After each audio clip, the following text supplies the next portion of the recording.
Hello and warm welcome to all of you people.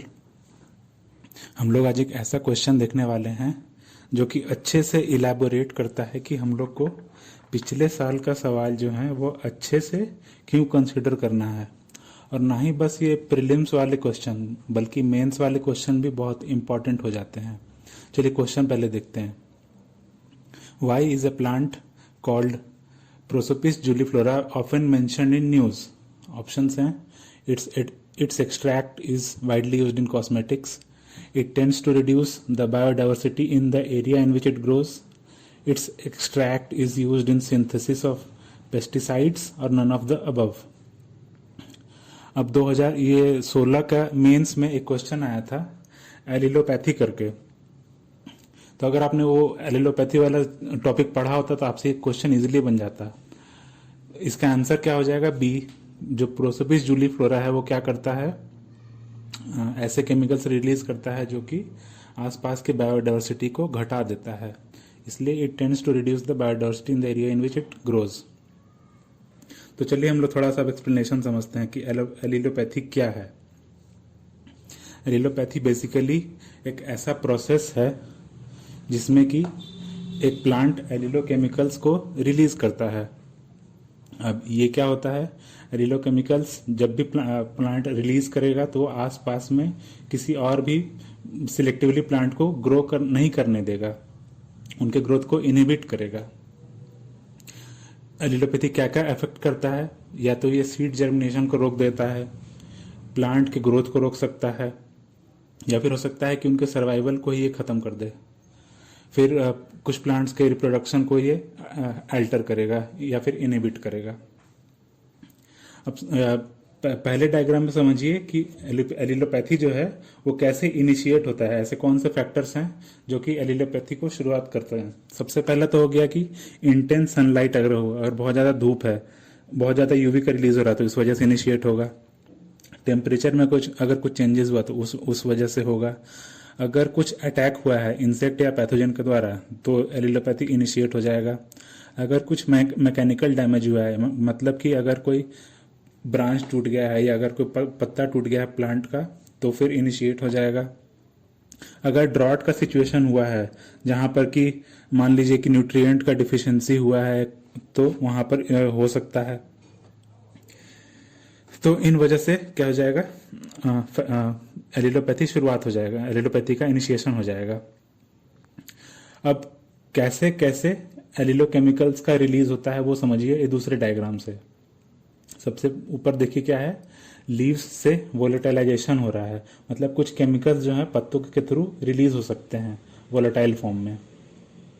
पत्तों से ही leaching होगा, या तो उस पर पानी गिरे, उस पर ड्यू जम जाए तो उस वजह से क्या होगा, एलिलोकेमिकल्स लीच कर सकता है सॉइल की तरफ। फिर तीसरा तरीका होगा कि जो पत्ते जब झड़ जाते हैं, जो प्लांट लिटर होता है उसके थ्रू लीचिंग हो सकता है। फिर जो लिटर है वो हो सकता है कि माइक्रो ऑर्गेनिज्म उस पर एक्ट करे तो उस वजह से ट्रांसफॉर्मेशन होगा वहां पे, तो उस वजह से भी रिलीज होगा एलिलोकेमिकल्स। फिर जो रूट्स हैं, रूट्स के थ्रू भी पहला टर्म देखिए क्या है, एक्सुडेशन हो सकता है। एक्सुडेशन का मतलब क्या है? रिसाव होगा। और हो सकता है कि जब खेती हो रही है तो कुछ रूट डैमेज हो जाए उस टाइम, तो वहां से भी रिलीज हो सकता है एलिलोकेमिकल्स। तो ये कुछ तरीके हैं जिनके थ्रू एलिलोकेमिकल्स सॉइल में जाता है और बाकी के प्लांट्स को अफेक्ट करता है। अब समझिए इसका एलिलोपैथी का इंपॉर्टेंस क्या है। तो सबसे पहला तो बात हो जाएगा कि जो भी वीड मैनेजमेंट है, मतलब कि जो भी आपके क्रॉप्स के आसपास जो बेकार के प्लांट्स जो ग्रो कर जाते हैं उनको ये मैनेज करने में हेल्प करेगा। फिर स्पीसीज डिस्ट्रीब्यूशन प्लांट्स के, उनको ये अफेक्ट करेगा। कोई सिलेक्टिवली कुछ प्लांट को हटा देगा, किसी का फेवर करेगा। फिर जो इन्वेजिव प्लांट्स होते हैं, इन्वेजिव प्लांट्स क्या होते हैं? जो कि नेचुरल इन्वायरमेंट में प्रेजेंट नहीं थे बल्कि इंट्रोड्यूस किए गए थे। जैसे कि इंडिया में क्या थे, जितने भी यूरोपियन कंट्रीज से आए थे वो इन्वेडर्स थे, तो वो यहाँ पे इन्वेजिव थे। तो वैसे प्लांट्स भी इन्वेजिव होते हैं। तो इन्वेजिव प्लांट्स के सक्सेस में एलिलोपैथी का बहुत बड़ा रोल है, क्योंकि प्लांट्स फिर केमिकल्स रिलीज करके वहां के नेटिव प्लांट्स को डिस्ट्रॉय कर देते हैं। फिर एलिलोपैथी प्लांट के डिफेंस में भी बहुत इंपॉर्टेंट रोल प्ले करता है। जो हर्बीवोर्स होते हैं, जो प्लांट्स को खाते हैं, उनके अगेंस्ट ये केमिकल रिलीज करता है ताकि वो इन प्लांट्स को नहीं खाएं। एलिलोपैथी डिफरेंट है रिसोर्स कंपटीशन से। कैसे? रिसोर्स कंपटीशन में क्या होता है कि प्लांट्स जो हैं सिलेक्टिवली ज्यादा रिसोर्सेज का यूटिलाइजेशन करते हैं, इस वजह से वहां पर एक प्लांट दूसरे प्लांट के ऊपर सक्सीड करता है। यहां पर ऐसा नहीं है। यहां पर क्या होता है कि एक प्लांट दूसरे प्लांट की ग्रोथ को इनहिबिट करता है, नेगेटिवली अफेक्ट करता है, तो ये एलिलोपैथी हो जाता है। अब कुछ एग्जाम्पल्स देखते हैं।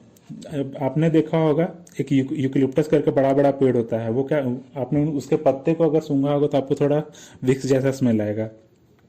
तो यूकेलिप्टस में क्या होता है कि उसमें भी रूट्स के थ्रू रिसाव होगा या फिर उसका जो पत्ता झड़ता है उसके थ्रू एलिलोकेमिकल्स रिलीज होता है। इस वजह से यूकेलिप्टस के आसपास बहुत सारे प्लांट्स का जनरली ग्रोथ जो है इनहिबिट हो जाता है। इसके अलावा एक ब्लैक वॉलनट करके प्लांट है, ये क्या करता है, ये भी एक जुगलोन करके केमिकल रिलीज करता है, जिस वजह से एलिलोपैथी इनिशिएट हो जाता है। अब क्योंकि प्लांट ने अपना डिफेंस मैकेनिज्म ऐसे बना रखा है, तो इस वजह से क्या हुआ है कि जो इंसेक्ट्स भी हैं वो भी इवॉल्व हो रहे हैं, वो भी कुछ केमिकल्स इसके अगेंस्ट बना रहे हैं। इनफैक्ट कुछ इंसेक्ट्स ऐसे हैं जो कि एलिलोकेमिकल्स को अपने हिसाब से मॉडिफाई करके उसको फेरोमोन में बदल देते हैं, जिस वजह से क्या होता है कि दूसरे प्लांट्स और इनफैक्ट अट्रैक्ट होते हैं प्लांट की तरफ। तो इस तरह से अलग अलग तरीके से इंसेक्ट्स में भी इवोल्यूशन हो रहा है, ना कि बस प्लांट्स इवॉल्व कर रहे हैं। अच्छा, क्वेश्चन में प्रोसोपिस जूलीफ्लोरा की बात हुई है, तो इसके लिए इस रिलेटेड एक इंपॉर्टेंट तथ्य ये है कि प्रोसोपिस जूलीफ्लोरा जो है वो मलेरिया के कंटिन्यूएशन में एड करता है। कैसे मदद करता है?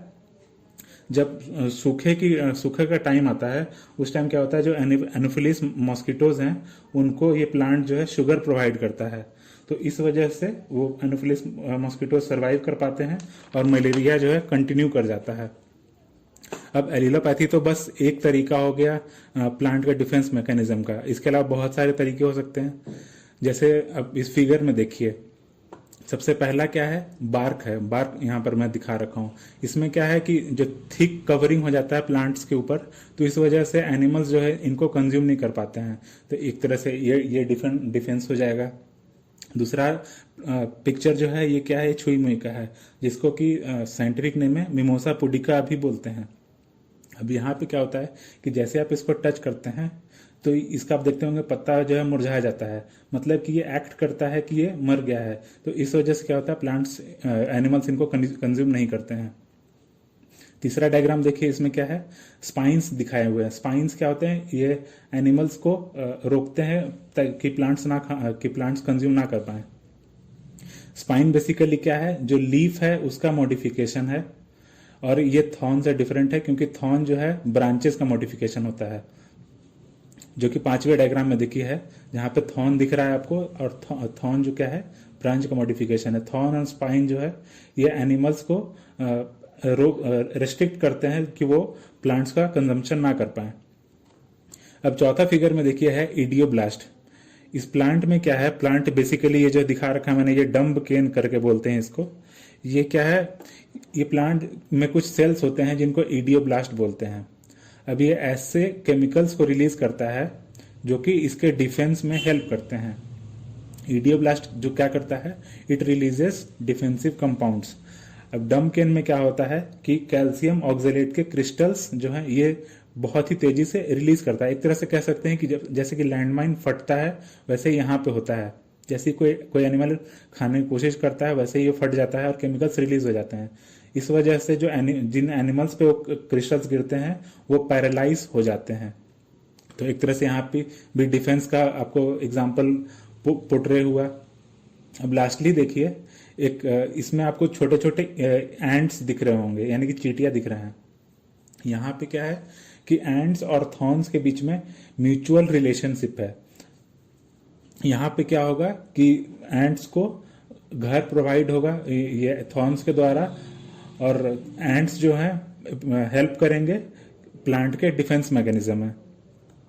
तो हमने देखा कि कैसे अलग अलग तरीके से प्लांट जो है खुद को डिफेंड करते हैं हर्बीवोर्स से।